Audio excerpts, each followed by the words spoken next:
Weather Service in Cleveland has issued a flood warning for the Scioto River near LaRue from this afternoon until further notice.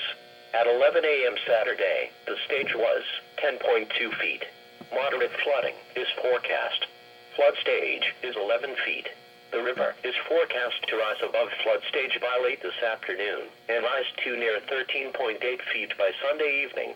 Additional rises are possible thereafter. At 14 feet, the river is out of banks.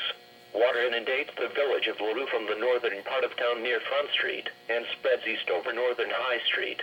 Water will spread into River Street and East School Street.